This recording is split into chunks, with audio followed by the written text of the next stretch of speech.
is everything so backwards? You know why? I'll stop.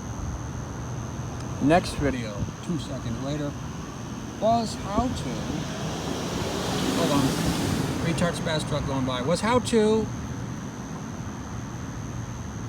hone your throttle body and then hone your idle parameters off of 50 stinkN-cNts. You could go to a mechanic or a dealer. They could say, oh, you need a new throttle body, which is like $1,200 in the case of a foreign Crown Victoria, and then they'll charge you $100 to diagnose that, and a couple hundred to put it in. There's tax, this, that, and the other bullshit. You're up to $1,500 and God knows what.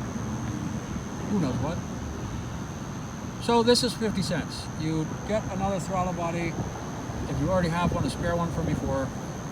This is if you have wavy idle that goes down so far that you're almost or are stalling off, and that is it. And it can be the TLC, the throttle, no, TPC, the throttle position sensor on the right side of the throttle body, or adjacent to it, what few people know, is on the housing that has the motor that opens up that flap that can chop your finger off, by the way.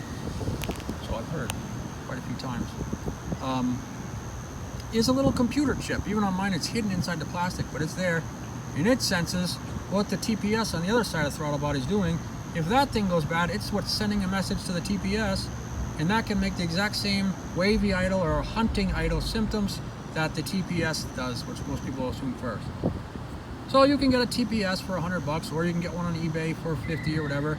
Or if you get the one for the Ford Mustang, which happens to be exactly the same, it's $20. Or you can go to the junkyard and get it for $5 or nothing, or who knows what. Start with that one. If that doesn't do it, then that wasn't it. You might as well put your old one back in, which is probably better than the junkyard one, but you have a spare one. And then you grab one of these penguins, the housing for the motor. And in either case, here is how you do it. Every bolt is got a lot of blue, medium blue Loctite, and the bolts can easily break, so you're supposed to hold the torch to it, but you can hold a lighter because both lighters and propane torches are both exactly the same temperature. But not for too long because you melt the plastic. And if you can't get the angle on one of those things, then you have to take the whole throttle body out and hold it sideways to get the lighter under it, so you can safely, with the weird star attachment on your thing, take those bolts out, put them aside where you won't lose them, and then do it in that order, or whichever order you want, until you figure out which one it is. Then you go over to this guy over here, and you do that one. Same kind of weird, wacky, wonky bolts. Then you take it out, the spring will get misaligned. You have to put the spring back. You just put it in like it was. You have to turn it maybe one time so it winds up a little bit of spring tension. If you do it too much, the spring will seize up. If you do it not enough, you won't flap the plate closed, which can chop off your or my finger. And hence, ergo, the first thing to do is, hold on, the first thing to do is disconnect the battery. Some people reset the battery because you have to reset your idle after this. Some people reset the computer by disconnecting the negative terminal for 5 minutes with the key on. Other people do it disconnecting both negative and positive and touching them for 15 seconds. And then there's this snazzy one I heard the other day where you disconnect the negative, touch it to the plus while it's on the battery for a full minute. Take your pick. I did the middle one where I touched them. I didn't even use a jumper cable. I put a wrench extension, a 1-foot wrench extension, through the loop on the minus, touching the plus 2 wires, and I put cloth beneath them so they wouldn't touch the battery after that while I did the work on the throttle body. Hence the lowering the risk of the finger chopping off itism of that whatchamacallit plate in the throttle body if you're digging your fingers in there to see how much tension it has so you can adjust the spring.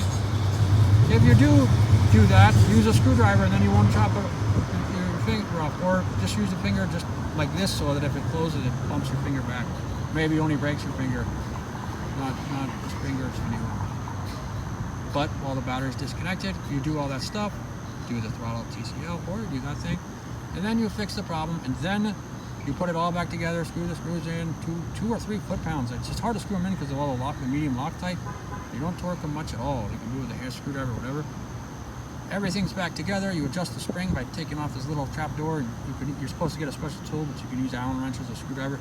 Turn it counterclockwise till there's some tension, and then it clicks into place one way or the other. You can see how it clicks in, and then put the door on, and then check the without defingering yourself, check the flex plate inside the throttle body. See if it flows freely. If it doesn't flow freely, the spring's too tight. If it flows like this and it doesn't come back, the spring's not tight enough. From there, you can feel the right amount of revolutions till it locks into place, and then you get the right one. Move it till it latches into place. It's quite tricky. Then put the door back in, then you're done. Put all the bolts back in completely. They were already in to hold it in place, but completely with about, I don't know, 2, 3, 4, 5 pounds of torque. And you are done with that. Then you reconnect the battery, and now to adjust the idle. You've done the battery in a way that resets your computer memory by connecting the minus and the plus for a time chunk. The computer memory, everything's done. So now, to reset the idle, you start the car. First, you turn the key until the lights simmer down on the dashboard, and that's when the electric is going through the throttle body. Then you start the car, you run it cold. This all must be started cold before you do any of this, because you have to start it cold, so it adjusts the cold idle for 15 minutes, and then it becomes warm, it's adjusting the warm idle.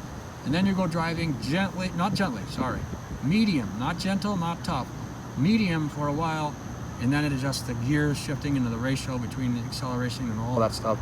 Then you totally reset the computer synchronization with the idle, this, that, and the other.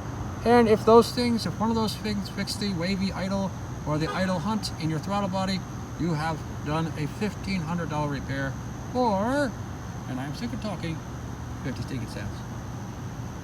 Sorry, that was a lot to blubber blabber out. I don't like talking. I know no one wants to hear me. I don't like talking either, so we're all in agreement. We agree. Very good.